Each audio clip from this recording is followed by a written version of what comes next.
নমস্কার বন্ধুরা, চলে এসেছি ধারাবাহিকের আরও একটি নতুন ভিডিও নিয়ে। সবাইকে জানাই হ্যাপি নিউ ইয়ার। এবার নতুন বছরে বাংলা ধারাবাহিকের টিআরপির বড় বদল। আজকের এই ভিডিওতে তোমরা দেখতে পাবে কোন ধারাবাহিক কত নম্বরে টিআরপি প্রথমে আছে।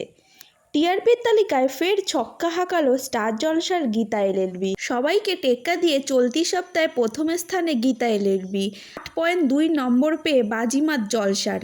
দ্বিতীয় স্থানে রয়েছে জি বাংলার ফুলকি। একের পর এক গল্পের টুইস্টে চলতি সপ্তাহে ধারাবাহিকের প্রাপ্ত নম্বর 8.1। তৃতীয় স্থানে রয়েছে স্টার জলসা ও জি বাংলার দুই ধারাবাহিক 7.8 নম্বরে। এই জায়গায় রয়েছে কথা ও পরিণীতা গল্পে নতুন মোড় 7.6 নম্বরে। চতুর্থ স্থানে রয়েছে জগদ্ধাত্রী। 20 বছর এগিয়ে বড় হয়ে গিয়েছে জগদ্ধাত্রীর মেয়ে দুর্গা। এই চরিত্রেও যদিও অঙ্কিতা মল্লিককেই দেখা যাচ্ছে, তবে এবার টলিপাড়ার অন্দরের খবর হয়তো স্বয়ংভূকে আর দেখা যাবে না নতুন অধ্যায়ে।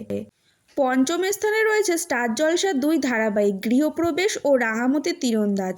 দুই ধারাবাহিকই প্রতি সপ্তাহে দারুণ চমক নিয়ে হাজির হয়, তাই দর্শকদের পছন্দের তালিকায় জায়গা করে নেয়।